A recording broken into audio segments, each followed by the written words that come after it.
सत श्री अकाल, मैं मदनदीप। प्रोग्राम पंजाबनामा तुहाडा स्वागत है। कुछ मुद्दे हैं जिन्हों पर अज असीं चर्चा करनी है, जिवें कि विधान सभा च बजट सैशन चल रहा है। इस तो इलावा प्रशांत किशोर की जिहड़ी नियुक्ति है वो चर्चा का विषय बनी हुई है। कांग्रेस के अंदर भी बेचैनी है इस नियुक्ति को लैके, भावें कोई बोल नहीं रहा शरेआम, पर बेचैनी है। बेचैनी क्यों है कांग्रेस के अंदर प्रशांत किशोर की नियुक्ति को लैके? और जिहड़े चिंतक लोग है, जिहड़े विद्वान लोग जिहड़ी राजनीति बारे जानते हैं कि ये की सिट्टे होणगे, दा की प्रभाव होएगा, ਇਹਦਾ पंजाब ते की असर होएगा, पंजाब के खजाने ते की असर होएगा, ये तो असीं विस्तारपूर्वक चर्चा करांगे। और चर्चा करांगे कि राहुल गांधी नूं ये गल हुण क्यों कहनी पई कि एमरजेंसी लाउणी मेरी दादी की गलती सी। और नाल ही डॉक्टर मनमोहन सिंह एक बार फिर उन्होंने कुछ उचरिया ये है कि नोटबंदी के कारण हिंदुस्तान भारत दे विच बेरोज़गारी जिहड़ी हैगी है वो अपने अखीरले पद्धर ते जा पहुंची है। तो उन्होंने सूबे ते सेंटर के दरम्यान, केंद्र के दरम्यान रिश्तियां विच आ रहे तनाव की भी जिहड़ी गल कही है। सो इन्हां सारे मुद्दों ते चर्चा करांगे। इस चर्चा दे लई मेरे नाल ने चिंतक विद्वान प्रोफैसर मनजीत सिंह जी, तुहाडा स्वागत है। सब तो पहला प्रेस साहब, सब तो पहला मैं विधान सभा की गल करनी चाहूँगा। सैशन चल रहा है, अज भी अकाली दल ने वाकआउट किया है रेत बजरी के मामले उपर। किसानों को लैके अज भी विधान सभा के चिंता देखी गई है।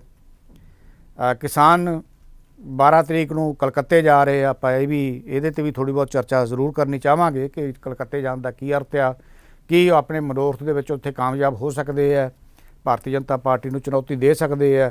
थोड़ा जिहा ये चानना पाओ। बिल्कुल ठीक है कि बहुत सारिया उम्मीदां बजट सैशन तो होंदियां आ। ये आखिरी बजट सैशन हैगा कांग्रेस की सरकार का। ये अपने आप जी मदन दी बड़ी माड़ी गल आ कि तुसी 4 साल टाली जाने ते हुण एक इंटरव्यू दे विच साडे फाइनैंस मिनिस्टर मनप्रीत सिंह बादल कह रहे थे कि देखो जी 4 साल असी मुश्किल ना खजाना ठीक किया, ऐतकी असी साडा खजाना ठीक है, ऐतकी असी खुल के ऐलान करांगे। पता ही है ड्रामा हर पार्टी आखिरी बजट विच की करदे आ, क्योंकि उहदे च तुहाडी जिम्मेवारी घट जांदी आ।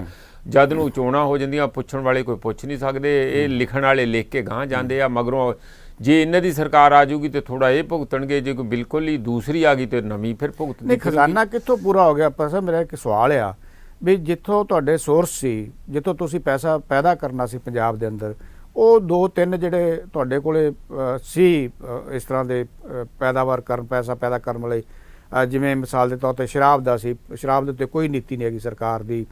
और इस तो इलावा असी थोड़ा बहुत जे असी कह लीए तो रेत का काम, जिहड़ा माइनिंग का काम हैगा, असी उहदे ते भी सरकार की कोई ठोस नीति नहीं। पैसा कित्थों आ गया इन्हां कोले? कित्थों खजाने भरे गए? केंद्र नूं कोस रहे हो, कोई ने तुहाडे GST का बकाया नहीं दिता। नहीं पैसे नहीं हैगे, वो झूठ है। इस तरह ही कह लो, तुसीं सीधा ही कह दिओ। पर मैनूं एवं लगदा कि इस तरह उन्हां दे मन विच हुंदा कि करजे लै लांगे, बजट विच शो कर दांगे, कुछ करजे लैके वंड देंगे पैसे, बजट में शो कर देंगे। वो जरूरी नहीं है कि उसनूं गांह अकाउंटेबिलिटी दे अजे आने वाले साल च बननी, उदों तक चोणां होणीआं, किहदी होऊ की नहीं होऊ, उहदे च नाले ऐलान ही करना है, ऐलान करने बड़े बड़े ऐलाननामे होणगे, वो यही करने। नहीं तो जे उन्होंने एक्चुअली करना होवे धरातल ते कुछ, वो पहले साल के बजट तो ही शुरू कर देण ते हौली हौली वाधे आखिरी बजट ते आउण। इस तरह हुंदा नहीं है, क्योंकि ऐलान ही करने आ, जानी सगूफे छड्डने। खैर ये बजट का मामला तो हैगा, इहदे विच जिहड़ा वार-वार किसानी का मामला उठ रहा है, अज भी मामला उठा है, कल भी उठा सी, परसों भी उठा सी। राजपाल का बैकआउट भी किया गया इस करके क्योंकि उन्हें खरड़ा अपने कोल रखा, राष्ट्रपति को नहीं भेजा जिहड़े कानून रद्द किए गए सी पंजाब विधान सभा च। और मैं ये पुछना चाहना हाँ कि किसान अंदोलन तो जिस तरह की उम्मीदां लाइया जा रही, खास करके कांग्रेस वालों, अकाली तो गुੱਠੇ लगे हुए हैं कि उन्होंने उम्मीदां की आस जिहड़ी हैगी कांग्रेस नूं, असीं समझते हैं कि आस उहदी जायज़ आ, कोई असर पऊगा अगे जाके चोणां 'ਚ? नहीं बिल्कुल, जे तुसीं मेरे को ओवरऑल इमीडिएट रिएक्शन समझो जी, कांग्रेस सरकार ने किसानों के हक च की करना सी, कभी होया नहीं बहुता, पर इन्होंने विरोध नहीं किया। ਉਹ ਹੀ ਨਾ ਵਿਰੋਧਤਾ ਕਰਨ ਕਰਕੇ ਫਾਰ ਇੰਸਟੈਂਸ ਹੁਣ ਰੈਲੀ ਇੱਥੇ ਬੈਠੇ ਹੋਏ ਸੀ ਰੇਲ ਟਰੈਕ ਦੇ ਉੱਤੇ ਕਿਸਾਨ 15-16 ਦਿਨ ਬੈਠੇ ਰਹੇ ਤੇ ਇਹਨਾਂ ਨੇ ਚੱਕ ਕੇ ਪਰਾਂ ਸੁੱਟ ਹੀ ਸਕਦੇ ਸੀ ਵੀ ਤੁਸੀਂ ਟਰੈਕ ਖਾਲੀ ਕਰੋ, ਸੈਂਟਰ ਸਾਡੇ ਤੇ ਦਬਾਅ ਪਾ ਰਿਹਾ, ਨਹੀਂ ਹਟਾਏ। ਇਸ ਤਰ੍ਹਾਂ ਹੀ ਕਿਸਾਨਾਂ ਨੇ ਮੰਗ ਕੀਤੀ ਤੁਸੀਂ ਸਪੈਸ਼ਲ ਸੈਸ਼ਨ ਸੱਦ ਲਿਆ। ਫਿਰ ਇਹੀ ਉਹਨਾਂ ਨੇ ਮੰਗ ਕੀਤੀ ਕਿ ਕਾਨੂੰਨ ਨੂੰ ਰੱਦ ਕਰੋ। ਉੱਥੇ ਵੀ ਛਾਂਗਣ ਮੰਗਣ ਜੋ ਵੀ ਹੋਇਆ ਸਾਡੇ ਸਾਹਮਣੇ, ਮੈਂ ਵੀ ਵਿੱਚੇ ਇਨਵੋਲਡ ਸੀ, RS ਬੈਂਸ, ਅਤੁਲ ਨੰਦਾ, ਸ਼ਬਦ ਬੜੇ ਵਧੀਆ ਤੁਸੀਂ ਵਰਤੇ। ਹਾਂ ਆਹੋ, ਉਹਦੇ ਚ ਕੀ ਆ ਮਤਲਬ ਲਿਪਾ ਪੋਚੀ ਕਰਕੇ ਫੜਾਤਾ, ਆਪਣੇ ਕੋਲੋਂ ਲਾਤਾ। ਉਹਦੇ ਮੀਟਿੰਗ ਤੋਂ ਪਹਿਲਾਂ ਹੀ ਇਹਨਾਂ ਦਾ ਜਿਹੜਾ ਪ੍ਰਧਾਨ ਹੈ ਸੁਨੀਲ ਜਾਖੜ ਕਹਿ ਰਿਹਾ ਸੀ ਦੇਖੋ ਜੀ ਅਸੀਂ ਕਰਤੇ ਦਿਆਂਗੇ, ਉਹਦਾ ਫਾਇਦਾ ਕੋਈ ਨਹੀਂ ਹੋਣਾ। ਤੇ ਉਦੋਂ ਕਿਸਾਨ ਲੀਡਰ ਨੂੰ ਉਹਨੂੰ ਪੈ ਗਏ, ਕਹਿੰਦੇ ਜੇ ਤੁਸੀਂ ਚੱਲਣ ਤੋਂ ਪਹਿਲਾਂ ਹੀ ਇਹੋ ਜਿਹੇ ਵਿਚਾਰ ਰੱਖੋਗੇ ਤੇ ਹੋਣਾ ਕੀ ਆ, ਇੰਜ ਨਾ ਕਰਿਆ ਰੋਂਦੇ ਰੋਂਦੇ ਘੋੜੇ ਤੇ ਨਹੀਂ ਚੜੀਦਾ, ਉਹਦਾ ਕੋਈ ਬਹੁਤਾ ਫਾਇਦਾ ਨਹੀਂ ਹੁੰਦਾ, ਲੜੋਗੇ ਕੀ ਤੁਸੀਂ। ਬਹੁਤ ਅੱਛੀ ਗੱਲ। ਤੇ ਉਹ ਫਿਰ ਉਹਨਾਂ ਨੂੰ ਆਪਣੇ ਵਾਪਸ ਲੈਣੇ ਪਏ ਸੀ ਸ਼ਬਦ। ਤੇ ਕੈਪਟਨ ਸਾਹਿਬ ਨੇ, ਮੈਂ ਉਸ ਮੀਟਿੰਗ 'ਚ ਸੀਗਾ, ਫਿਰ ਦੁਬਾਰਾ ਭਰੋਸਾ ਦਿਵਾਇਆ ਕਿ ਨਹੀਂ ਅਸੀਂ ਇਹ ਸਾਰਾ ਕੁਝ ਕਰ ਰਹੇ ਹਾਂ, ਜੋ ਤੁਹਾਡੀ ਮੰਗ ਹੈ ਅਸੀਂ ਪੂਰੀ ਕਰਾਂਗੇ। ਘੱਟੋ ਘੱਟ ਉਹ ਪਰਸੈਪਸ਼ਨ ਕਾਇਮ ਰੱਖ ਸਕੇ ਕਿ ਉਹਨਾਂ ਨੇ ਨਾ ਵਿਛਾੜਾਂ ਮਾਰੀਆਂ ਪਾਣੀ ਦੀਆਂ ਤੇ ਨਾ ਕੁੱਟ ਕਟਾਈਪਾ ਕੀਤਾ। ਅਜੇ ਵੀ ਇੱਕ ਟਰੈਕ ਦੇ ਉੱਤੇ ਬੈਠੇ, ਅਜੇ ਵੀ ਜਿਹੜੇ ਕਿਸਾਨ ਮਜ਼ਦੂਰ ਸੰਘਰਸ਼ ਕਮੇਟੀ ਪੰਨੂ ਪੰਧੇਰ ਵਾਲੇ ਆ, ਉਹਨਾਂ ਨੂੰ ਚੁੱਕਿਆ ਨਹੀਂ, ਗੱਡੀਆਂ ਜਿੱਧਰ ਦੀ ਮਰਜ਼ੀ ਘੁੰਮ ਕੇ ਆਈ ਜਾਂਦੀਆਂ। ਇਹਦਾ ਮਤਲਬ ਇਹੀ ਮੈਂ ਕੱਢਦਾ ਕਿ ਜਿਹੜੀਆਂ ਵਿਰੋਧੀ ਪਾਰਟੀਆਂ ਸੀ ਉਹਨਾਂ ਨੇ ਕਿਸਾਨ ਦੇ ਹੱਕ 'ਚ ਕੋਈ ਬਹੁਤਾ ਕੀਤਾ ਨਹੀਂ। ਇਸ ਕਰਕੇ ਫਾਇਦਾ ਹੋ ਸਕਦਾ ਹੈ। ਹਾਂ ਮੈਨੂੰ ਨਹੀਂ ਐਜ ਹੈਗਾ ਉਹਨਾਂ ਦਾ। ਪਰ ਦੂਜੇ ਪਾਸੇ ਐਜ ਕਾਂਗਰਸ ਦਾ ਪੰਜਾਬ 'ਚ ਹੈਗਾ। ਪਰ ਹੁਣ ਕਿਸਾਨ 12 ਮਾਰਚ ਨੂੰ ਕਲਕੱਤਾ ਜਾਣ ਦਾ ਫੈਸਲਾ ਕਰ ਰਹੇ, ਉੱਥੇ ਵਿਰੋਧ ਕਰਨਾ ਚਾਹੁੰਦੇ ਉਹ ਭਾਰਤੀ ਜਨਤਾ ਪਾਰਟੀ ਦਾ ਇਲੈਕਸ਼ਨਾਂ ਦੇ ਵਿੱਚ, ਉਹਨਾਂ ਦੇ ਵਿੱਚ ਜਿਹੜੀਆਂ ਕਿ ਕਲਕੱਤੇ ਦੇ ਚੋਣਾਂ ਜਿਹੜੀਆਂ ਹੋਣੀਆਂ। ਔਰ ਇਹਦੇ ਵਿੱਚ ਤੁਸੀਂ ਕੀ ਸਮਝਦੇ ਹੋ ਕਿ ਕੋਈ ਫਾਇਦਾ ਹੋਊਗਾ ਉੱਥੇ ਜਾਣ ਦਾ? ਇਹ ਪ੍ਰਭਾਵ ਪਾ ਸਕਣਗੇ ਉਸ ਤਰ੍ਹਾਂ ਦਾ ਕਿ ਭਾਰਤੀ ਜਨਤਾ ਪਾਰਟੀ ਨੂੰ ਉੱਥੇ ਭਾਜੜਾ ਪੈ ਜਾਣ ਜਾਂ ਮੁਸ਼ਕਲਾਂ ਪੇਸ਼ ਆਉਣ? ਦੇਖੋ ਬੀਜੇਪੀ ਨੇ ਬੜੀ ਲਗਾਤਾਰ ਕੋਸ਼ਿਸ਼ ਕੀਤੀ ਕਿ ਇਸ ਨੂੰ ਜਾਂ ਤੇ ਸਿੱਖੀ ਦਾ ਸੰਘਰਸ਼ ਬਣਾ ਦਿੱਤਾ ਜਾਏ ਕਿਸਾਨਾਂ ਤੋਂ ਹਟਾ ਕੇ, ਜਾਂ ਇਹਨੂੰ ਪੰਜਾਬ ਦੇ ਜ਼ਿਮੀਂਦਾਰਾਂ ਦਾ ਕੋਲ ਬਣਾ ਦਿੱਤਾ ਜਾਏ। ਇਹ ਹਰਿਆਣੇ ਨੂੰ SYL ਦਾ ਮੁੱਦਾ ਖੱਟੜ ਵੱਲੋਂ ਖੜਾ ਕਰਕੇ ਤੋੜਨ ਦੀ ਕੋਸ਼ਿਸ਼ ਕੀਤੀ, ਉਹ ਨਹੀਂ ਟੁੱਟੇ। ਉਹਨਾਂ ਕਿਹਾ ਅਸੀਂ ਭਾਈ ਜਗ੍ਹਾ ਜਗ੍ਹਾ ਬੜੀਆਂ ਬੜੀਆਂ ਫਲੈਕਸਾਂ ਲਾਤੀਆਂ। ਇੱਕ ਪਾਸੇ ਭਗਤ ਸਿੰਘ ਦੀ ਪੋਰਟਰੇ ਲਾ ਕੇ, ਦੂਜੇ ਪਾਸੇ ਉਹਨਾਂ ਨੇ ਸਰ ਛੋਟੂ ਰਾਮ ਦਾ ਲਾ ਕੇ ਪੰਜਾਬ ਹਰਿਆਣਾ ਭਾਈ ਜਗ੍ਹਾ ਜਗ੍ਹਾ। ਮਤਲਬ ਇਹ ਬਹੁਤ ਵਧੀਆ ਹੋਇਆ। ਉਹ ਤੋੜ ਨਹੀਂ ਸਕੇ, ਭਰੋਸਾ ਨਹੀਂ ਤੋੜ ਸਕੇ। ਅੱਜ ਦੀ ਹਾਲਾਤ ਇਹ ਹੈ ਕਿ ਬੀਜੇਪੀ ਦੀ ਜਿੰਨਾ ਰੋਸ ਤੇ ਵਿਰੋਧਤਾ ਹਰਿਆਣੇ 'ਚ ਮੇਰੇ ਖਿਆਲ ਉਹਨਾਂ ਪੰਜਾਬ 'ਚ ਵੀ ਨਹੀਂ ਹੋਣਾ। ਇਹੀ ਹਾਲ ਯੂਪੀ 'ਚ ਆ, ਉੱਥੇ ਵੜਨ ਨਹੀਂ ਦਿੰਦੇ, ਮਿਨਿਸਟਰਾਂ ਤੱਕ ਪਿੰਡਾਂ 'ਚ ਨਹੀਂ ਵੜ ਦਿੱਤੇ, ਬਾਹਰ ਬੋਰਡ ਲੱਗ ਗਏ, ਨੋਟਿਸ ਲੱਗ ਗਏ। ਤੇ ਕਲਕੱਤੇ ਵੀ ਹੋ ਸਕਦਾ, ਯਾਨੀ ਵੈਸਟ ਬੰਗਾਲ 'ਚ ਵੀ ਹੋ ਸਕਦਾ। ਬਿਲਕੁਲ ਮੈਂ ਕਹਿਣਾ ਇਹ ਚਾਹੁੰਦਾ ਹਾਂ ਕਿ ਜਿਹੜੀ ਸਧਾਰਨ ਜਿਹੀ ਮੂਵਮੈਂਟ ਚੱਲੀ ਸੀ 3 ਕਾਨੂੰਨਾਂ ਨੂੰ ਵਾਪਸ ਕਰਨ ਲਈ, ਉਹਦੀ ਆਏ ਦਿਨ ਰੰਗਤ ਰਾਜਨੀਤਿਕ ਹੁੰਦੀ ਜਾ ਰਹੀ ਹੈ। ਮੈਂ ਬੜੇ ਦੇਰ ਦਾ ਕਹਿ ਰਿਹਾ ਮਦਨਦੀਪ ਜੀ, ਜੇ ਮੋਦੀ ਜੀ ਹੋਰ 2-3 ਮਹੀਨੇ ਲੇਟ ਕਰ ਲੈਂਦੇ ਆ, ਆਪਣੀ ਅੜ 'ਚ ਰਹਿੰਦੇ ਆ, ਤੜ 'ਚ ਰਹਿੰਦੇ ਆ, ਤਾਂ ਉਹਦੇ 'ਚੋਂ ਨਿਕਲੂਗਾ ਇਹ ਕਿ ਇਹ ਬੀਜੇਪੀ ਦੀ ਸਰਕਾਰ ਨੂੰ ਡੇਗ ਦੇਣਗੇ, ਡਿੱਗੂਗੀ। ਕਿਉਂਕਿ ਲੋਕਾਂ ਦੀ ਸਪੋਰਟ ਤੋਂ ਬਗੈਰ ਤੁਸੀਂ ਸਰਕਾਰਾਂ ਨਹੀਂ ਚਲਾ ਸਕਦੇ। ਜਗ੍ਹਾ ਜਗ੍ਹਾ ਵੱਡੇ ਵੱਡੇ ਮੁਜ਼ਾਹਰੇ ਸ਼ੁਰੂ ਹੋ ਪ੍ਰੈਸਾ ਵੀ। ਮੈਂ ਸੌਰੀ ਆਪਣੇ ਕੋਲ ਸਮਾਂ ਘੱਟ ਹੋਣ ਕਰਕੇ ਵਾਰ-ਵਾਰ ਮੈਂ ਟੋਕ ਰਿਹਾ। 27 ਮਾਰਚ ਨੂੰ ਚੋਣਾਂ ਸ਼ੁਰੂ ਹੋਣੀਆਂ, ਉੱਥੇ ਵੋਟਾਂ ਪੈਣੀਆਂ ਸ਼ੁਰੂ ਹੋਣੀਆਂ ਵੈਸਟ ਬੰਗਾਲ 'ਚ, ਜਿਹੜੀਆਂ ਕਿ 8 ਪੜਾਵਾਂ 'ਚ ਹੋਣੀਆਂ। ਹਾਂ, ਤੋ ਇੰਨਾ ਲੰਬਾ ਸਮਾਂ ਉੱਥੇ ਮਤਲਬ ਹੈ ਕਿ ਸੰਘਰਸ਼ ਚੱਲੇਗਾ, ਤੇ ਇਹਦਾ ਮਤਲਬ ਹੈ ਕਿ ਵੈਸਟ ਬੰਗਾਲ ਵੀ ਇਹਦੇ ਤੋਂ ਪ੍ਰਭਾਵਿਤ ਹੋਏਗਾ। ਨਹੀਂ ਹੋ ਰਿਹਾ, ਮੈਂ ਤੁਹਾਨੂੰ ਦੱਸਾਂ ਆਲਰੇਡੀ ਕਿਸੇ ਵੇਲੇ ਐਉਂ ਲੋਕਾਂ ਨੂੰ ਭੁਲੇਖਾ ਲੱਗਣ ਲੱਗ ਗਿਆ ਸੀ ਕਿ ਜਿੰਨੇ ਇਹ ਐਗਰੈਸਿਵ ਹੈਗੇ ਆ ਔਰ ਜਿੰਨੇ ਕਮਿਊਨਲ ਤੇ ਲੋਕਾਂ ਦੀਆਂ ਭਾਵਨਾਵਾਂ ਨਾਲ ਅੱਗ ਲਾ ਕੇ ਵੋਟਾਂ ਬਣਾਉਂਦੇ ਆ, ਹੈ ਨਾ, ਭਾਵਨਾਵਾਂ ਦੀ ਅੱਗ ਤੇ ਸੇਕ ਕੇ ਆਪਣੇ ਆਨੰਦ ਮਾਣਦੇ ਆ ਤੇ ਸੱਤਾ ਦਾ ਆਨੰਦ ਮਾਣਦੇ ਆ ਬੀਜੇਪੀ ਜਾਂ RSS ਵਾਲੇ, ਉਹ ਕਿਸੇ ਵੀ ਹੱਦ ਤੱਕ ਜਾਣਗੇ। ਉੱਥੇ ਬੰਗਲਾਦੇਸ਼ੀ ਬਹੁਤ ਹੋਣ ਕਰਕੇ, ਜਾਂ ਬੰਗਲਾਦੇਸ਼ੀ ਸੈਟਲਡ ਉੱਥੇ ਹੋਣ ਕਰਕੇ, ਜਾਂ ਮੁਸਲਿਮ ਵਰਸਸ ਹਿੰਦੂ, ਰਾਮ ਦਾ ਲਾਇਆ, ਬਹੁਤ ਕੁਛ ਉਹਨਾਂ ਨੇ ਕਰਤਾ ਸੀਗਾ। ਆਫ ਲੇਟ ਇਹ ਹੋ ਰਿਹਾ ਕਿ ਪਤਾ ਨਹੀਂ ਕਾਰਨ ਕੀ ਹੈ, ਕਿ ਜਾਂ ਤੇ ਕਿਸਾਨ ਦੀ ਮੂਵਮੈਂਟ ਦਾ ਇੰਨਾ ਅਸਰ ਪੈ ਗਿਆ, ਇਸ ਵੇਲੇ ਲੋਕਾਂ ਦੇ ਵਿੱਚ ਭਾਵਨਾ ਇਹ ਬਣ ਰਹੀ, ਪਰਸੈਪਸ਼ਨ ਕਿ TMC ਦੁਬਾਰਾ ਆ ਰਹੀ ਹੈ। ਔਰ ਨੰਬਰ 2 ਤੇ ਉੱਤੇ ਕਾਂਗਰਸ ਤੇ ਲੈਫਟ ਦਾ ਅਲਾਇੰਸ, ਬੜਾ ਇਹ ਵੀ ਅਜੀਬ ਅਲਾਇੰਸ ਆ, ਵਟਐਵਰ, ਉਹ ਕਿਤੇ ਅਲੱਗ ਡਿਸਕਸ ਕਰ ਲਾਂਗੇ। ਪਰ ਤੀਜੇ ਨੰਬਰ ਤੇ ਬੀਜੇਪੀ ਇਸ ਵੇਲੇ ਜਾ ਰਹੀ ਹੈ। ਇਹ ਜਿਹੜੀ ਧੱਕਾ, ਇਹ ਅਸੀਂ ਜਦੋਂ ਸਟੂਡੈਂਟ ਹੁੰਦੇ ਸੀ ਤੇ ਅਸੀਂ ਨਾਅਰੇ ਲਾਉਂਦੇ ਹੁੰਦੇ ਸੀ, ਇਸ ਗਿਰਤੀ ਸਰਕਾਰ ਕੋ ਇੱਕ ਧੱਕਾ ਔਰ ਦੋ। ਇਹ ਜਿਹੜੇ ਕਿਸਾਨ 12 ਤਰੀਕ ਨੂੰ ਕਲਕੱਤੇ ਰੈਲੀ ਕਰਨ ਜਾ ਰਹੇ, ਵੱਡੀ ਰੈਲੀ ਨੂੰ ਐਡਰੈਸ ਕਰਨ ਜਾ ਰਹੇ, ਇੱਥੋਂ ਥੋੜੇ ਕਿਸਾਨ ਨਹੀਂ ਜਾ ਰਹੇ, ਘੱਟੋ ਘੱਟ 500 ਕਿਸਾਨ ਜਾ ਰਿਹਾ। ਹਾਂ ਜਹਾਜ਼ ਭਰ ਕੇ ਜਾਣਗੇ। ਮੈਂ ਉਹਨਾਂ ਦੇ ਵਿੱਚ ਜਾ ਰਹੇ ਹਾਂ, ਮੈਂ ਵੀ ਅੱਛਾ। ਉਹਨਾਂ ਨੂੰ ਕਹਿ ਤਾ ਨਾਲ ਹੀ ਜਾਵਾਂਗੇ ਅਸੀਂ ਸਾਰੇ, ਹਾਂ। ਔਰ ਉਹ ਸਾਰੀਆਂ ਕਨਸਟੀਚੁਐਂਸੀਜ਼ ਕਲੀਅਰ ਕਰਤੇ ਪਹੁੰਚਣਗੇ। ਉੱਥੇ ਸਾਡੀਆਂ ਟੀਮਾਂ ਬਣ ਗਈਆਂ, 5-5 ਬੰਦੇ ਦੀਆਂ ਬਣ ਜਾਣ ਜਾਂ ਕਿੱਦਾਂ, ਉਹ ਟੀਮਾਂ ਬਣ ਕੇ ਉਹ ਸਾਰੇ ਜਗ੍ਹਾ ਤੇ ਆਪਣੇ ਆਪਣੇ ਰਿਪਰੈਜ਼ੈਂਟੇਸ਼ਨ ਦੇ ਕੇ ਸਾਰੀਆਂ ਦੀਆਂ ਸਾਰੀਆਂ ਜਿਹੜੀਆਂ 300 ਦੇ ਕਰੀਬ ਥੋੜ੍ਹੀਆਂ ਘੱਟ ਆ, ਮੇਰੇ ਖਿਆਲ 294 ਹੈਗੀਆਂ ਉੱਥੇ ਕਾਂਸਟੀਚੁਐਂਸੀ, ਉਹਨਾਂ ਨੂੰ ਕਵਰ ਕਰਕੇ ਆਉਣਗੇ 2 ਦਿਨਾਂ 'ਚ। ਉਹ ਤੇ ਐਨ ਧਮਾਲ ਪਾ ਦੇਣਗੇ, ਇੱਕ ਹਵਾ ਬਣ ਜਾਣੀ ਆ ਬਹੁਤ ਜ਼ਿਆਦਾ। ਇਹ ਸੁਣ ਚ ਆ ਰਿਹਾ ਕਿ ਵੈਸਟ ਬੰਗਾਲ ਦੇ ਜਿਹੜੇ ਚਿੰਤਕ ਲੋਕ ਹੈਗੇ ਆ, ਜਿਹੜੇ ਵਿਦਵਾਨ ਲੋਕ ਨੇ, ਜਿਹੜੇ ਲੇਖਕ ਲੋਕ ਨੇ, ਕਵੀ ਲੋਕ ਨੇ, ਉਹ ਉਡੀਕ ਰਹੇ ਆ ਕਿ ਕਦੋਂ ਜਥਾ ਆਏ ਔਰ ਅਸੀਂ ਉਹਨਾਂ ਦੇ ਨਾਲ ਤੁਰੀਏ। ਇਹ ਵੀ ਮੈਂ ਖਬਰਾਂ ਪੜ੍ਹ ਰਿਹਾ ਲਗਾਤਾਰ। ਮਦਨਦੀਪ ਜੀ, ਸਾਡੀਆਂ ਜਿੰਨੀਆਂ ਇਮੋਸ਼ਨਲ ਫੀਲਿੰਗਸ, ਭਾਵਨਾਵਾਂ ਬੰਗਾਲੀਆਂ ਨਾਲ ਜੁੜੀਆਂ, ਉਨੀਆਂ ਸੱਚੀ ਗੱਲ ਹੈ ਵੀ ਕਿਸੇ ਨਾਲ ਨਹੀਂ ਜੁੜੀਆਂ। ਕਾਰਨ ਉਹਦਾ ਬੜਾ ਸਾਫ਼ ਆ, ਉਹ ਇੱਕ ਇੰਟੈਲੈਕਚੁਅਲ ਮਾਈਂਡ ਪੀਪਲ ਸੀਗੇ। ਸਾਰਿਆਂ ਤੋਂ ਪਹਿਲਾਂ ਅੰਗਰੇਜ਼ ਉੱਥੇ ਹੀ ਆਏ, ਈਸਟ ਇੰਡੀਆ ਕੰਪਨੀ ਆਈ, ਉਹ ਅਰਲੀ ਸਟਾਰਟਰ ਹੈਗੇ ਆ। ਅਸੀਂ ਸਭ ਤੋਂ ਲੇਟ ਵੈਸਟਰਨ ਐਜੂਕੇਸ਼ਨ ਵੱਲ ਚੱਲੇ, ਹੈ ਨਾ, ਤੇ ਅਸੀਂ ਤਾਂ 1849 ਤੋਂ ਬਾਅਦ ਚੱਲੇ। ਇਸ ਲਈ ਉਹ ਜਿਹੜੇ ਬੰਦੇ ਉੱਥੇ ਹੈਗੇ ਆ, ਜੇ ਉਹਦਾ ਸਾਡੀਆਂ ਭਾਵਨਾਵਾਂ ਕਿਉਂ ਜੁੜੀਆਂ, ਜਦੋਂ ਦੇਸ਼ ਦੀ ਵੰਡ ਹੋਈ ਤੇ ਉਹਨਾਂ ਦੀ ਵੰਡ ਹੋਈ ਹੈ ਤੇ ਸਾਡੀ ਵੰਡ ਹੋਈ ਹੈ, ਬਾਕੀ ਨੇ ਤਾਂ ਕੀ ਗਿਆ। ਸਾਡੀ ਇਹ ਬਹੁਤ ਤਕੜੀ ਸਾਂਝ ਆ।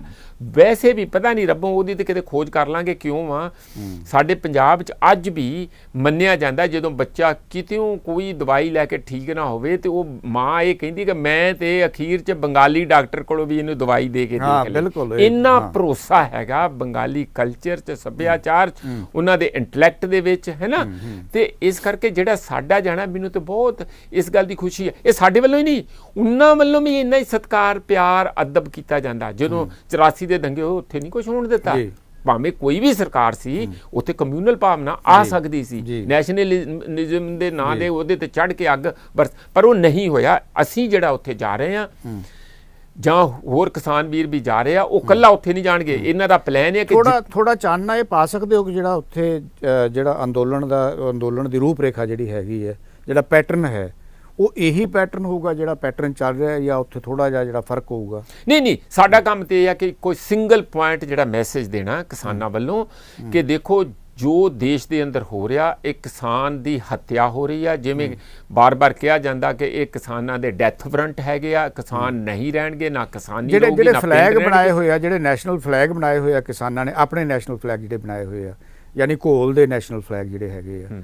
ਜਿਹੜੇ ਕੌਮੀ ਫਲੈਗ ਆ ਘੋਲ ਦੇ ਕਿਸਾਨਾਂ ਦੇ, ਉਹ ਨੈਸ਼ਨਲ ਫਲੈਗ ਜਿਹੜੇ ਆ ਉੱਥੇ ਇਹੀ ਰਹਿਣਗੇ, ਇਸੇ ਤਰ੍ਹਾਂ ਰਹਿਣਗੇ? ਇਹਨਾਂ ਵੱਲੋਂ ਇਹ ਬਿਲਕੁਲ ਜਾਣਗੇ, ਆਪਣੇ ਫਲੈਗ ਵੀ ਲੈ ਕੇ ਜਾਣਗੇ, ਝੰਡੇ ਬੁੰਗੇ ਸਾਰਾ ਕੁਝ ਨਾਲ ਜਾਊਗਾ। ਇਹੋ ਜਿਹੀ ਕੋਈ ਗੱਲ ਨਹੀਂ ਹੈਗੀ, ਉਹਨਾਂ ਨੂੰ ਕੋਈ ਓਬਜੈਕਸ਼ਨ ਵੀ ਨਹੀਂ ਹੈ। ਇਹਨਾਂ ਦਾ ਇੱਕ ਸਿੰਗਲ ਪਰਪਸ ਮੈਸੇਜ ਹੈ ਕਿ ਮੋਦੀ ਤੇ ਦਬਾਅ ਪਾਉਣ ਲਈ, ਉਹਦੀਆਂ ਗੋਠੜੀਆਂ ਲਵਾਉਣ ਲਈ ਇਹ ਉੱਥੇ ਜਾ ਰਹੇ ਆ, ਜੋ ਕਿ ਕੇਜਰੀਵਾਲ ਵੀ ਕਰ ਸਕਦਾ ਹੈ। ਮਤਲਬ ਵੀ ਦਿੱਲੀ 'ਚ ਬੈਠਾ ਕੇਜਰੀਵਾਲ ਇਹ ਕੰਮ ਨੂੰ ਬਹੁਤ ਵੱਡੇ, ਉਹ ਕਲਕੱਤੇ ਜਾ ਕੇ ਜਦੋਂ ਕਿਸਾਨ ਰੈਲੀਆਂ ਕਰਦੇ, ਕੇਜਰੀਵਾਲ ਇੱਥੇ ਰੈਲੀ ਕਿਉਂ ਨਹੀਂ ਕਰਵਾਉਂਦਾ ਬਈ?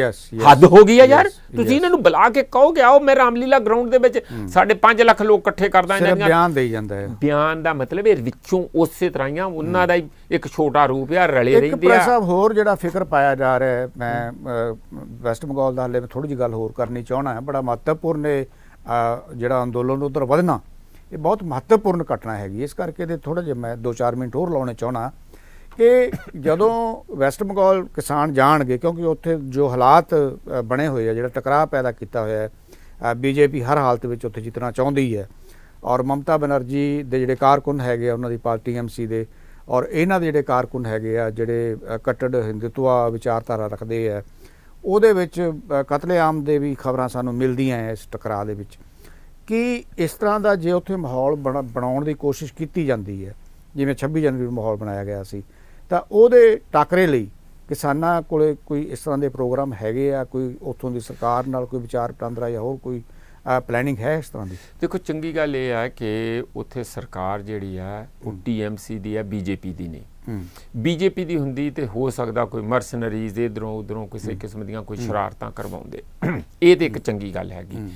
ਪਰ ਫਿਰ ਵੀ ਜਿਹੜੀ ਤੁਸੀਂ ਚਿੰਤਾ ਕਰ ਰਹੇ ਆ, ਇਹ ਹੋਰ ਵੀ ਲੋਕ ਕਹਿ ਰਹੇ ਆ, ਅਖਬਾਰਾਂ 'ਚ ਵੀ ਆ ਰਿਹਾ ਕਿ ਉਹ ਕਿਸੇ ਕਿਸਮ ਦਾ ਵੀ ਇਸ ਸਾਰੀ ਚੀਜ਼ ਨੂੰ ਫਲॉप ਕਰਕੇ, ਇਹ ਵੀ ਹੋ ਸਕਦਾ ਕਿ ਇਲੈਕਸ਼ਨਾਂ ਹੀ ਪੋਸਟਪੋਨ ਕਰਾਤੀਆਂ ਜਾਣ ਜੇ ਉਹਨਾਂ ਨੂੰ ਲੱਗਦਾ ਹੋਵੇ ਕਿ ਅਸੀਂ ਹਾਰ ਰਹੇ ਆ, ਬੁਰਾ ਹਾਲ ਆ, ਕੋਈ ਇਹੋ ਜਿਹਾ ਅੱਗ ਲਾ ਕੇ, ਕੋਈ ਇਹੋ ਜਿਹਾ, ਅੱਗੇ ਵੀ ਤੁਹਾਨੂੰ ਪਤਾ ਇਹੋ ਜਿਹਾ ਹੋਇਆ, ਇਹ ਨਹੀਂ ਕਿ ਨਵੀਂ ਗੱਲ, ਪਹਿਲਾਂ ਵੀ ਕੀਤਾ ਗਿਆ ਇਹੋ ਜਿਹਾ, ਕੋਈ ਭਾਵਨਾਵਾਂ ਭੜਕਾ ਕੇ ਕਿਤੇ ਰੌਲਾ ਪਾ ਕੇ ਤੇ ਦੇਖੋ ਜੀ ਇਹ ਤੇ ਨਹੀਂ ਇਲੈਕਸ਼ਨਾਂ ਦਾ ਜੇ ਮਾਹੌਲ ਨਹੀਂ ਫਿਰ ਬਾਅਦ 'ਚ ਕਰ ਲਾਂਗੇ, 6 ਮਹੀਨੇ ਰਾਸ਼ਟਰਪਤੀ ਰਾਜ ਉੱਥੇ ਲਾਗੂ ਕਰਤਾ ਜਾਏ, ਇਹੋ ਜਿਹਾ ਕੰਮ ਕੁਛ ਹੋ। ਵੈਸੇ ਇਹ ਇੰਨਾ ਈਜ਼ੀ ਨਹੀਂ ਹੈ, ਪਰ ਮੈਂ ਐਕਸਟ੍ਰੀਮ ਤੇ ਇਹ ਸੋਚਦਾ ਕਿ ਜੇ ਉਹਨਾਂ ਨੂੰ ਵੈਸੇ ਸੂਤਰ ਨਾ ਆਇਆ ਤੇ ਇੱਧਰ ਨੂੰ ਵੀ ਜਾ ਸਕਦੇ ਆ, ਇਲੈਕਸ਼ਨ ਉਹਨਾਂ ਨੇ ਹਰ ਹਾਲਤ ਜਿੱਤਣੀ। ਮੈਂ ਇੱਕ ਦੂਜੀ ਗੱਲ ਤੁਹਾਨੂੰ ਇਹ ਦੱਸ ਦਿਆਂ, ਲੰਬੀ ਲੜਾਈ ਹੋ ਜਾਏਗੀ ਨਾ। ਦੂਸਰੀ ਗੱਲ ਮਦਨ ਜੀ, ਆਪਾਂ ਜਾਣਦੇ ਆ ਕਿ ਇਹ ਪੰਜਾਬੀ ਹੈਗੇ ਆ ਜੀ, ਇਹ ਜੇ ਇਹਨਾਂ ਦੇ ਹਮਲਾ ਕਰਵਾਤਾ ਨਾ, ਫਿਰ ਸਮਝੋ ਕਿ ਮੋਦੀ ਦੀ ਜਿਹੜੇ ਉਹਨੇ ਹੋਰ ਵੀ ਸਾਲ ਖੰਡ ਕੱਟਣਾ ਆ, ਉਹ ਨਹੀਂ ਕੱਟ ਪਾਊਗਾ। ਇੰਨਾ ਜ਼ਿਆਦਾ ਤੂਫਾਨ ਸਾਰੇ ਦੇਸ਼ ਦੇ ਵਿੱਚ ਖੜਾ, ਉਹ ਵਿਦੇਸ਼ਾਂ ਤੱਕ ਖੜਾ ਹੋ ਜਾਊ। ਪਹਿਲਾਂ ਹੀ ਉਹਦੇ ਤੇ ਦਬਾਅ ਬਹੁਤ ਆ, ਜਾਣੀ ਜਦੋਂ ਯੂਨਾਈਟਿਡ ਨੇਸ਼ਨ ਦੇ ਹੈੱਡ ਜਿਹੜੇ ਆ ਐਂਟੋਨੀਓ ਗੁਟਰੇਸ, ਉਹ ਇਹਨਾਂ ਨੂੰ ਇਹ ਗੱਲ ਕਹਿੰਦੇ ਆ, ਤਾਂ ਫਿਰ ਇਹ ਤੋਂ ਬਾਅਦ ਕਿਸਾਨਾਂ ਦੇ ਹੱਕ 'ਚ ਬੋਲ ਰਹੇ ਆ, ਤੇ ਫਿਰ ਇਹ ਤੋਂ ਬਾਅਦ ਇਹਨਾਂ ਤੇ ਦਬਾਅ ਹੋਰ ਕੀ ਹੋ ਸਕਦਾ? ਬਾਕੀ ਸਰਕਾਰਾਂ ਦਾ ਛੱਡੋ ਤੁਸੀਂ। ਇਸ ਲਈ ਜਿਹੜਾ ਉੱਥੇ ਵੈਸਟ ਬੰਗਾਲ 'ਚ ਜਾਣਾ, ਇਹਦੇ ਵਿਰੁੱਧ ਡੰਕੇ ਦੀ ਚੋਟ ਦੇ ਉੱਤੇ ਸਾਰੀ ਜਗ੍ਹਾ ਜਗ੍ਹਾ ਹਰ ਕਾਂਸਟੀਚੁਐਂਸੀ 'ਚ ਕਿਸਾਨਾਂ ਵੱਲੋਂ ਰੈਲੀ ਕਰਕੇ ਆਉਣੀ, ਉਹ ਇਹਨਾਂ ਦੇ ਵਿਰੋਧ 'ਚ ਆ, ਕਿਸੇ ਦੇ ਹੋਰ ਹੱਕ 'ਚ ਨਹੀਂ। Left A B C D ਕਿਸੇ ਦੇ ਨਹੀਂ। ਉਹ ਤੇ ਉਹਨਾਂ ਨੇ ਕਿਸੇ ਨੂੰ ਇਹ ਵੀ ਨਹੀਂ ਕਹਿਣਾ ਕਿ ਵੋਟ ਪਾਓ ਜਾਂ ਨਾ ਪਾਓ, ਜਾਂ ਨੋਟਾਂ ਤੇ ਲਾਓ, ਜਾਂ ਘਰੇ ਰੱਖੋ, ਜਾਂ ਕੁਛ। ਉਹਨਾਂ ਦਾ ਮਤਲਬ ਹੈ ਕਿ ਇਹ ਬੰਦੇ ਦੇ ਵਿਰੁੱਧ ਤੁਸੀਂ ਖੜੇ ਹੋ ਜਾਓ। ਇਹ ਬੜੀ ਦਿਲਚਸਪ ਬੜੀ ਦਿਲਚਸਪ ਸਾਹਿਬ। ਦੇਖੋ ਭਾਸ਼ਾਵਾਂ ਦਾ ਬਹੁਤ ਫਰਕ ਆ, ਤੇ ਇਹਦੇ ਬਾਵਜੂਦ ਜਦੋਂ ਉੱਥੇ ਇਕੱਠੇ ਹੋ ਕੇ ਲੜਨਗੇ ਬੰਗਾਲੀ, ਪੰਜਾਬੀ ਤੇ ਹਰਿਆਣਵੀ ਤੇ ਹੋਰ ਵੀ ਜਿਹੜੇ ਅੰਦੋਲਨਕਾਰੀ ਹੈਗੇ ਆ, ਤਾਂ ਉਹ ਇੱਕ ਬੜਾ ਮਤਲਬ ਹੈ ਕਿ ਜਿਹਨੂੰ ਆਪਾਂ ਕਹਿ ਲਈਏ ਅਸਲੀ ਜਮਹੂਰੀ ਨਜ਼ਾਰਾ ਹੋਊਗਾ ਦੇਸ਼ ਦਾ। ਇਹ ਅਸੀਂ ਵੀ ਉਡੀਕ ਰਹੇ ਹਾਂ ਕਿ ਵੈਸਟ ਬੰਗਾਲ ਦੇ ਵਿੱਚ ਕਿਸ ਤਰ੍ਹਾਂ ਦਾ ਰਿਸਪੌਂਸ ਮਿਲਦਾ ਹੈ, ਔਰ ਭਾਰਤੀ ਜਨਤਾ ਪਾਰਟੀ ਨੂੰ ਕਿੰਨੀਆਂ ਕੁ ਮੁਸ਼ਕਲਾਂ ਆਉਂਦੀਆਂ। ਵਧਦੇ ਹਾਂ ਅਸੀਂ ਅਗਲੀ ਗੱਲ ਵੱਲ। ਅਗਲੀ ਗੱਲ ਵੀ ਬਹੁਤ ਜ਼ਰੂਰੀ ਹੈ। ਪ੍ਰਸ਼ਾਂਤ ਕਿਸ਼ੋਰ ਦੀ ਨਿਯੁਕਤੀ ਨੂੰ ਲੈ ਕੇ ਜਿਸ ਤਰ੍ਹਾਂ ਦਾ ਮਾਹੌਲ ਬਣਿਆ ਹੋਇਆ ਪੰਜਾਬ ਦੇ ਅੰਦਰ, ਖਾਸ ਕਰਕੇ ਕਾਂਗਰਸ ਦੇ ਅੰਦਰ ਜਿਹੜੀ ਬੇਚੈਨੀ ਜਿਹੜੀ ਉਹ ਦੇਖੀ ਜਾ ਰਹੀ, ਸੁਣੀ ਜਾ ਰਹੀ ਹੈ। ਹਾਲਾਂਕਿ ਇਹ ਬੇਚੈਨੀ ਜਿਹੜੀ ਹੈ ਇਹ ਜਨਤਕ ਨਹੀਂ ਕੀਤੀ ਜਾ ਰਹੀ, ਕੁਛ ਆਗੂਆਂ ਵੱਲੋਂ ਕੀਤੀ ਜਾ ਰਹੀ ਹੈ, ਬਹੁਤਿਆਂ ਵੱਲੋਂ ਨਹੀਂ ਕੀਤੀ ਜਾ ਰਹੀ। ਪਰ ਪ੍ਰਸ਼ਾਂਤ ਕਿਸ਼ੋਰ ਦੀ ਨਿਯੁਕਤੀ ਕੰਮ ਜਿਹੜਾ ਹੈ ਉਹ ਚੋਣਾਂ ਵਿੱਚ ਲੈਣਾ ਹੈ, ਔਰ ਪਾਰਟੀ ਦਾ ਕੰਮ ਲੈਣਾ ਹੈ, ਅਤੇ ਤਨਖਾਹ ਅਤੇ ਉਹਦੇ ਅਮਲੇ ਫੈਲੇ ਦੀ ਤਨਖਾਹ ਅਤੇ ਉਹਦਾ ਸਾਰਾ ਖਰਚ ਜਿਹੜਾ ਹੈਗਾ ਉਹ ਪੰਜਾਬ ਸਰਕਾਰ ਦੇ ਖਜ਼ਾਨੇ 'ਤੇ ਪੈ ਰਿਹਾ। ਪਰ ਸਾਹਿਬ ਇਹ ਕੀ ਹੋ ਰਿਹਾ ਹੈ, ਸਮਝ ਨਹੀਂ ਆ ਰਹੀ। ਦੇਖੋ ਇਸ ਤਰ੍ਹਾਂ ਆ ਕਿ ਇਹਦਾ 2014 ਤੋਂ ਜ਼ਿਆਦਾ ਟਮਟਮਾ ਜਿਹਾ ਚੱਲਿਆ ਜੀ। ਪ੍ਰਸ਼ਾਂਤ ਕਿਸ਼ੋਰ, ਇਹਨੂੰ ਛੋਟਾ ਪੀਕੇ ਕਹਿੰਦੇ, ਅੰਗਰੇਜ਼ੀ ਵਾਲਾ ਪੀਕੇ, ਤੇ ਪੰਜਾਬੀ 'ਚ ਨਾ ਉਹਦਾ ਅਰਥ ਕੁਝ ਹੋਰ ਤਰ੍ਹਾਂ ਦੇ ਨਿਕਲ ਜਾਂਦੇ। ਤਾਂ ਪ੍ਰਸ਼ਾਂਤ ਕਿਸ਼ੋਰ ਜਿਹੜਾ ਉਸ ਦਾ ਪਹਿਲਾਂ ਮੋਦੀ ਜੀ ਦੇ ਨਾਲ ਜਦੋਂ ਚੱਲਿਆ ਤੇ ਮਾਰ ਲਾ ਵੀ ਇੱਕ ਬੰਦਾ ਆ ਗਿਆ, ਉਹ ਤੇ ਇਲੈਕਸ਼ਨ ਜਿਤਾਉਣ ਦਾ ਭਾਵੇਂ ਜਿਹੜੀ ਮਰਜ਼ੀ ਹੋਵੇ, ਹੈ ਨਾ। ਮੈਨੂੰ ਲੱਗਦਾ ਇਹ ਤੇ ਲੈ ਜਾਣਾ ਚਾਹੀਦਾ ਸੀਗਾ ਟਰੰਪ ਨੂੰ ਵੀ, ਸ਼ਾਇਦ ਉਹਨੂੰ ਜਿਤਾਉਣ ਦਾ, ਪਤਾ ਨਹੀਂ ਕਿਉਂ ਹੋ ਰਹਿ ਗਿਆ। ਉਹਦਾ ਤੇ ਪੈਸਾ ਵੀ ਮੋਟਾ ਹੋਣਾ ਸੀਗਾ, ਪਰ ਇਹ ਇੱਥੇ ਰਹਿ ਗਿਆ। ਹੁਣ ਇਹਦਾ ਕੰਮ ਆ, ਕਿਸੇ ਵੇਲੇ ਪਾਰਟੀ ਵੀ ਜੁਆਇਨ ਕਰ ਲਈ JDU ਵਾਲੀ, ਉੱਥੇ ਸੀਨੀਅਰ ਵਾਈਸ ਪ੍ਰੈਜ਼ੀਡੈਂਟ ਸੀਗਾ, ਪਰ ਵਿੱਚੇ ਹੀ ਇਹ ਕਦੀ ਕਿਸੇ ਦਾ, ਕਦੀ TMC ਦਾ, ਕਦੀ ਪੰਜਾਬ ਦਾ, 2017 ਪੰਜਾਬ ਦੀ, ਆਮ ਆਦਮੀ ਪਾਰਟੀ ਨਾਲ। ਉਹ ਤੇ ਦੇਖੋ ਠੇਕੇਦਾਰ ਆ, ਜਿਹੜਾ ਮਰਜ਼ੀ ਕੰਟਰੈਕਟ ਆ, ਜਿਹੜਾ ਮਰਜ਼ੀ ਲੈ ਲਓ, ਜਿਹੜਾ ਮਰਜ਼ੀ ਲੈ ਜਾਓ। ਤੇ ਮਾਰਕੀਟ ਦਾ ਠੇਕੇਦਾਰ, ਬਿਲਕੁਲ ਸਿਆਸਤ ਦਾ ਠੇਕਾ, ਮਾਰਕੀਟ 'ਚ ਖੜੇ ਆ। ਈਵੈਂਟ ਮੈਨੇਜਮੈਂਟ, ਇਲੈਕਸ਼ਨ ਨੂੰ ਇੱਕ ਈਵੈਂਟ ਲਿਆ ਜਾਂਦਾ, ਇਹ ਉਹਦੀ ਮੈਨੇਜਮੈਂਟ ਕਰਕੇ ਉਹਨਾਂ ਨੂੰ ਦੱਸਦੇ ਆ ਕਿ ਸਾਨੂੰ ਆਹ ਕੁਝ ਦੇ ਦਿਓ, ਅਸੀਂ ਤੁਹਾਡਾ ਇੰਝ ਤੁਹਾਡੀ ਇੰਨੀ ਗੱਲ ਸਿਰੇ ਲਾ ਦਾਂਗੇ। ਬੰਦੇ ਇਹਨਾਂ ਕੋਲ ਬਥੇਰੇ ਆ, ਉਹ ਇੱਕ ਸਿਸਟਮ ਬਣਾ ਲਿਆ ਇਹਨਾਂ ਨੇ। ਹੁਣ ਉਹ ਈਵੈਂਟ ਮੈਨੇਜਮੈਂਟ ਪਾਰਟੀ ਵੱਲੋਂ ਤੇ ਵੈਸੇ ਤੇ ਹੈ, ਤੇ ਉਹ ਵੀ ਅਨਐਥੀਕਲ, ਮੈਂ ਗੈਰ ਕਾਨੂੰਨੀ ਨਹੀਂ ਕਹਿ ਸਕਦਾ, ਪਰ ਅਨਐਥੀਕਲ ਆ ਵੀ ਜੇ ਤੁਸੀਂ ਕੰਮ ਕੀਤਾ ਸਿੱਧੇ ਸਾਧ ਲੋਕਾਂ ਤੇ ਜਾ ਕੇ ਗਲ 'ਚ ਪੱਲਾ ਪਾ ਕੇ ਵੋਟਾਂ ਮੰਗੋ। ਤੁਸੀਂ ਜੋ ਲੋਕਾਂ ਨੂੰ ਇਸ ਤਰ੍ਹਾਂ ਪੁੱਠੇ ਸਿੱਧੇ ਲੜਾ ਕੇ, ਜਾਤਾਂ ਪਾਤਾਂ ਦਾ ਸਾਰਾ ਕੁਝ ਹਿਸਾਬ ਕਿਤਾਬ ਲਾ ਕੇ, ਕਿ ਝੂਠੇ ਵਾਅਦੇ ਕਰਾ ਕੇ, ਏਡੇ ਗਲ ਹੱਥ 'ਚ ਗੁਟਕਾ ਸਾਹਿਬ ਫੜਾ ਕੇ ਤੇ ਪੰਜਾਬ ਜੋ ਕੀਤਾ। ਹੁਣ ਕੀ ਕਹਿ ਰਹੇ ਆ ਇਹ ਕਿ ਅਸੀਂ ਇਲੈਕਸ਼ਨ ਤੇ ਸਾਨੂੰ ਪ੍ਰਸ਼ਾਂਤ ਕਿਸ਼ੋਰ ਜਿਤਾ ਗਿਆ, ਕੰਮ ਸਾਡੇ ਕੋਲ ਕੋਈ ਨਹੀਂ ਹੋਇਆ, ਪੰਜਾਬ ਦੀ ਸਰਕਾਰ ਕਹਿੰਦੀ ਹੈ। ਇਹਨੂੰ ਲਿਆ ਕੇ ਹੁਣ ਅਸੀਂ ਲੋਕਾਂ ਨੂੰ ਇਹ ਪ੍ਰਭਾਵ ਦੇਣਾ ਕਿ ਅਸੀਂ ਸਾਰੇ ਵਾਅਦੇ ਵੀ ਪੂਰੇ ਕਰਤੇ। ਹੁਣ ਇਸ ਗੱਲ ਲਈ ਇਹਨੂੰ ਸਰਕਾਰ ਨੇ ਹਾਇਰ ਕੀਤਾ।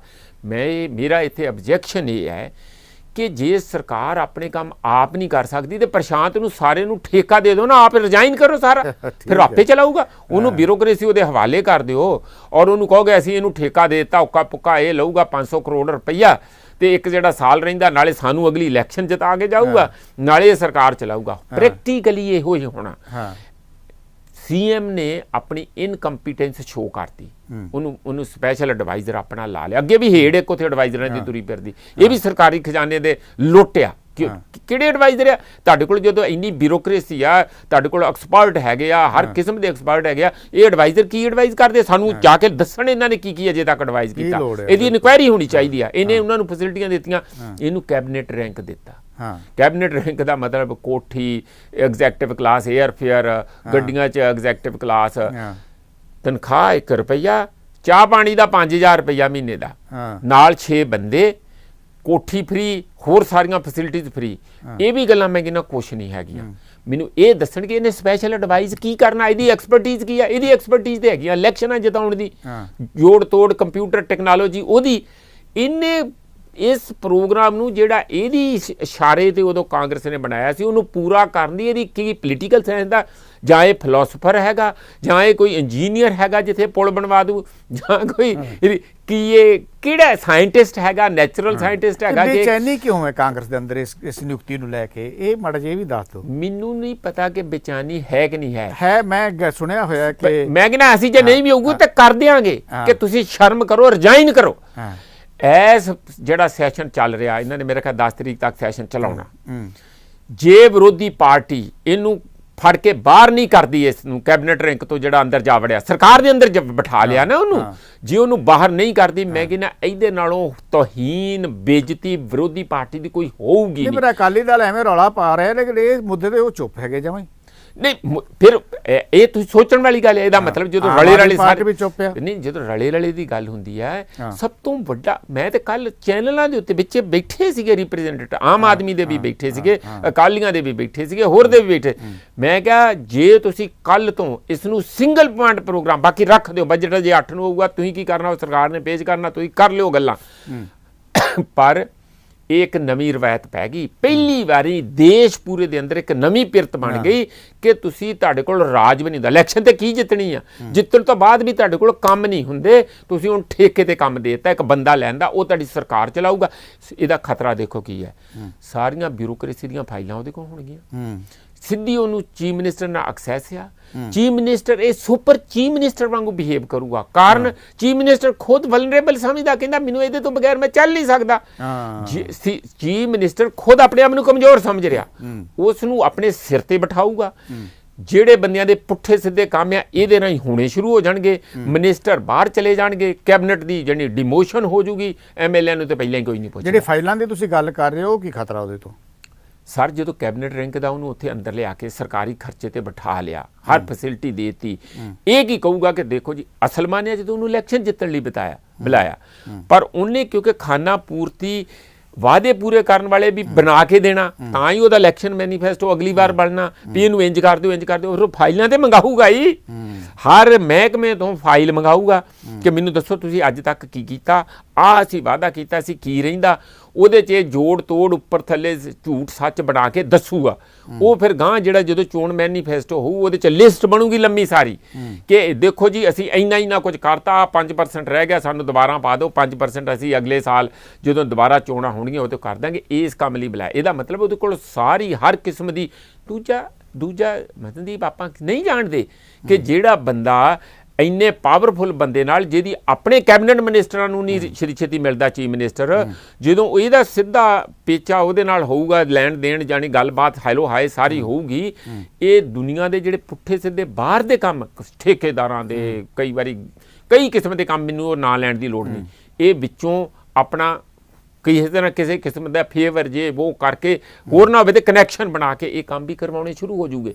ਉਹ ਕੰਮ ਕਦੀ ਬਿਊਰੋਕ੍ਰੇਸੀ ਨੇ ਕਰਾਉਣੇ ਸੀ ਜਾਂ ਇਹਨਾਂ ਦੇ ਮਿਨਿਸਟਰਾਂ ਰਾਹੀਂ ਹੋਣੇ ਸੀ, ਜਾਣੇ ਸੀ ਨਾ, ਜਾਂਦੇ ਆ ਨਾ ਕੰਮ, ਉਹ ਹਿੱਸਾ ਪੱਤੀ ਜਾਂ ਜੋ ਵੀ ਕੰਮ ਦੀ ਹੁੰਦੀ ਆ ਉਹਨਾਂ ਨੂੰ ਮਿਲਣਾ ਸੀ, ਉਹ ਤੇ ਸਾਰੇ ਹੱਥਲ ਕਰਕੇ ਰੱਖਤੇ, ਉਹਨਾਂ ਦਾ ਕੰਮ ਕੀ ਰਹਿ ਜਾਣਾ। ਇਹ ਤੇ ਸਾਰੀ ਪਾਰਟੀ ਦੀ ਬੇਇੱਜ਼ਤੀ ਆ, ਪਾਰਟੀ ਦੇ ਕਾਡਰ ਤੇ ਭਰੋਸਾ ਨਹੀਂ, ਪਾਰਟੀ ਲੋਕਾਂ ਦੀ ਵੀ ਹੈ ਜੀ, ਚੁਣੇ ਨੁਮਾਇੰਦੇ ਕਾਬਲ ਨਹੀਂ ਹੈਗੇ ਸਮੁੱਚੇ ਪੰਜਾਬ ਦੀ। ਮੈਂ ਕਹਿੰਦਾ ਵਿਰੋਧੀ ਪਾਰਟੀਆਂ ਦੀ ਸਭ ਤੋਂ ਜ਼ਿਆਦਾ ਬੇਇੱਜ਼ਤੀ ਆ ਕਿ ਤੁਹਾਡੇ ਸਾਹਮਣੇ ਬੈਠੇ ਜਾਣੀ ਕੈਪਟਨ ਨੇ ਇੱਕ ਬੰਦੇ ਨੂੰ ਅੰਦਰ ਸਰਕਾਰ ਦੇ ਵਾੜ ਕੇ ਤੁਹਾਨੂੰ ਡੁੱਬ ਮਰਨਾ ਚਾਹੀਦਾ, ਤੁਹਾਨੂੰ ਤੇ ਪੂਰੇ ਰੱਸੇ ਤੜਾ ਕੇ ਲੜਨਾ ਚਾਹੀਦਾ। ਸਾਡੇ ਕੋਲ ਸਮਾਂ ਥੋੜਾ ਰਹਿ ਗਿਆ, ਇੱਕ ਖਬਰ ਬੜੀ ਇੰਪੋਰਟੈਂਟ, ਇਹਦੇ ਤੇ ਚੰਦ ਸ਼ਬਦ ਮੈਂ ਸੁਣਨੇ ਚਾਹਾਂਗਾ ਤੁਹਾਡੇ ਮੂੰਹ ਤੋਂ। ਰਾਹੁਲ ਗਾਂਧੀ ਨੇ ਜਿਹੜਾ ਐਮਰਜੈਂਸੀ ਤੇ ਅਫਸੋਸ ਪ੍ਰਗਟਾਇਆ, ਆਪਣੀ ਦਾਦੀ ਦੀ ਗਲਤੀ ਮੰਨੀ ਹੈ, ਇਹਦਾ ਕੀ ਕਾਰਨ ਹੈਗਾ? ਨਾਲ ਉਹਨਾਂ ਨੇ ਇਹ ਵੀ ਗੱਲ ਕਹੀ ਹੈ, ਪਰ ਮੇਰੀ ਦਾਦੀ ਨੇ ਉਹ ਕੰਮ ਨਹੀਂ ਕੀਤੇ ਜਿਹੜੇ ਤੁਸੀਂ ਕਰ ਰਹੇ ਹੋ। ਦੇਖੋ ਦੋ ਹੀ ਹੁਣ ਮਾਡਲ ਆ ਗਏ। ਲੋਕ ਉਹਨੂੰ ਬਾਰ-ਬਾਰ ਕਹਿੰਦੇ ਸੀਗੇ, ਜਿਹੜੀ ਵਿਰੋਧੀ ਪਾਰਟੀਆਂ ਬੀਜੇਪੀ ਕਹਿੰਦੇ ਸੀ ਕਿ ਤੁਸੀਂ ਸਾਡੇ ਬਾਰੇ ਕਹਿੰਦੇ ਆ ਕਿ ਅਸੀਂ ਡਿਕਟੇਟਰਸ਼ਿਪ ਲਾਗੂ ਕਰ ਦਿਆਂਗੇ, ਹੈ ਨਾ, ਕਿ ਮੋਦੀ ਜੀ ਤਾਨਾਸ਼ਾਹ ਹੈਗੇ ਆ, ਮੋਦੀ ਜੀ ਆਹ ਕਰ ਦੇਣਗੇ, ਇੱਥੇ ਸੰਵਿਧਾਨ ਨੂੰ ਭੰਨ ਤੋੜ ਕੇ ਜਾਣੀ ਉਹਨੂੰ ਰਿਚੁਅਲ ਤੌਰ ਤੇ ਉੱਤੇ ਹੱਥ ਰੱਖਣ ਲਈ ਜਿਵੇਂ ਗੀਤਾ ਤੇ ਰੱਖਦੇ ਆ, ਗੀਤਾ ਦਾ ਉਪਦੇਸ਼ ਕੋਈ ਮੰਨਣ ਦੀ ਲੋੜ ਨਹੀਂ ਹੈਗੀ। ਹਾਂ, ਬਸ ਉਹੀ ਰਹਿ ਜਾਣਾ ਬਿਲਕੁਲ। ਜਾਂ ਬਾਈਬਲ ਤੇ ਕੋਈ ਰੱਖ ਕੇ ਪ੍ਰੈਜ਼ੀਡੈਂਟ ਬਣਦਾ ਆ ਵੀ ਉਹ ਅੰਦਰ ਹੀ ਪਏ ਰਹਿਣ, ਉਹਦੇ ਹੱਥ ਰੱਖ ਕੇ ਉਸ ਤਰ੍ਹਾਂ ਦਾ ਸੰਵਿਧਾਨ ਡਾਕੂਮੈਂਟ ਬਣ ਜਾਊਗਾ। ਬਸ ਸੰਵਿਧਾਨ ਤੇ ਹੱਥ ਰੱਖ ਕੇ ਕਰਨਗੇ ਤੇ ਕੰਮ ਆਪਣੇ ਕਰਿਆ ਕਰਨਗੇ। ਇੱਥੇ ਜਾਣੀ ਮਨੂ ਸਮ੍ਰਿਤੀ ਵਾਲਾ ਏਜੰਡਾ ਲਾਗੂ ਕਰਨ ਵਾਲਾ ਜਿਹੜਾ ਸਿਸਟਮ ਆ, ਜਿਹਦੇ ਵਿੱਚ ਇੱਕ ਆਪਣੀ ਕਿਸਮ ਦੀ ਫਾਸਿਸਟ ਸੋਚ ਪਿੱਛੇ ਕੰਮ ਕਰ ਰਹੀ, ਪੂਰੀ ਸਕੀਮ ਕਰ ਰਹੀ, ਉਹਦੇ ਜਵਾਬ 'ਚ ਉਹਨੇ ਕਿਹਾ ਜਦੋਂ ਬਾਰ-ਬਾਰ ਉਹ ਹਮਲਾ ਕਰਤੇ ਇਹਦੇ ਤੇ ਕਿ ਦੇਖੋ ਗਲਤੀ ਤੇ ਸਾਡੇ ਕੋਲ ਵੀ ਹੋਈ। ਇਹ ਮੈਂ ਕਹਿੰਦਾ ਉਹਦੀ ਫਰਾਕ ਦਿਲੀ ਆ, ਬੜੀ ਚੰਗੀ ਗੱਲ ਆ, ਕਹਿਣਾ ਚਾਹੀਦਾ ਜਦ ਪਤਾ ਹੀ ਆਬਵੀਅਸ ਆ। ਤੇ ਪਰ ਅਸੀਂ ਸੰਵਿਧਾਨ ਨੂੰ ਉਸ ਤਰ੍ਹਾਂ ਪੈਰਾਂ ਹੇਠਾਂ ਨਹੀਂ ਰੋਲਿਆ ਜਿਵੇਂ ਅੱਜ ਉਹਦੀ ਤੋਹੀਨ ਹੋ ਰਹੀ ਹੈ, ਜਿਵੇਂ ਅੱਜ ਉਹਦੀ ਲੀਰੋ ਲੀਰ ਕੀਤਾ ਜਾ ਰਿਹਾ, ਜਿਹਦੇ ਤੋਂ ਦਲਿਤ ਸਮੁਦਾਇ ਵੀ ਸਾਡਾ ਜਿਹੜਾ ਬਹੁਤ ਬੁਰੀ ਤਰ੍ਹਾਂ ਪ੍ਰਭਾਵਿਤ ਆ ਔਰ ਦੁਖੀ ਹੈ। ਬਹੁਤ ਸਾਰੀਆਂ ਸੰਸਥਾਵਾਂ ਤੋੜਤੀਆਂ, ਬਹੁਤ ਕੁਝ ਕਰਤਾ ਹੈ ਸਰਕਾਰ ਨੇ। ਬਿਲਕੁਲ ਇਹ ਤੁਹਾਡੀ ਗੱਲ ਠੀਕ ਹੈ ਪ੍ਰੈਸ ਸਾਹਿਬ, ਸਮਾਂ ਬਿਲਕੁਲ ਹੀ ਸਮਾਪਤ ਹੋ ਗਿਆ। ਤੁਸੀਂ ਬਹੁਤ ਸਾਰੇ ਮੁੱਦਿਆਂ ਦੇ ਉੱਤੇ ਬਿਲਕੁਲ ਇੱਕ ਕਲੀਅਰ ਜਿਹੜਾ ਹੈਗਾ ਉਹ ਆਪਣਾ ਦ੍ਰਿਸ਼ਟੀਕੋਣ ਦਿੱਤਾ ਆ, ਔਰ ਮੈਂ ਸਮਝਦਾ ਹਾਂ ਕਿ ਜਿਹੜਾ ਦ੍ਰਿਸ਼ਟੀਕੋਣ ਪ੍ਰੋਫੈਸਰ ਸਾਹਿਬ ਨੇ ਤੁਹਾਡੇ ਸਾਹਮਣੇ ਰੱਖਿਆ ਹੈ, ਇਹਦੇ ਤੇ ਤੁਸੀਂ ਵਿਚਾਰ ਕਰੋ ਔਰ ਦੇਖੋ ਕਿ ਹੋ ਕੀ ਰਿਹਾ ਪੰਜਾਬ ਦੇ ਵਿੱਚ ਔਰ ਹੋਣਾ ਕੀ ਚਾਹੀਦਾ ਸੀ। ਸੋ ਇਹ ਬਹੁਤ ਸਾਰੇ ਮਹੱਤਵਪੂਰਨ ਗੱਲਾਂ ਸੀ ਜਿਹੜੀਆਂ ਤੁਹਾਡੇ ਸਾਹਮਣੇ ਅਸੀਂ ਰੱਖੀਆਂ। ਤੁਹਾਨੂੰ ਇਹ ਪ੍ਰੋਗਰਾਮ ਕਿਵੇਂ ਲੱਗਿਆ, ਸਾਨੂੰ ਆਪਣੇ ਵਿਚਾਰ ਜ਼ਰੂਰ ਦੇਣਾ। ਬਹੁਤ ਬਹੁਤ ਸ਼ੁਕਰੀਆ ਸਾਡੇ ਨਾਲ ਬਣੇ ਰਹਿਣ ਲਈ। ਤੁਹਾਡੇ ਪ੍ਰੈਸ ਸਾਹਿਬ ਬਹੁਤ ਬਹੁਤ ਧੰਨਵਾਦ। ਬਹੁਤ ਬਹੁਤ ਧੰਨਵਾਦ ਜੀ।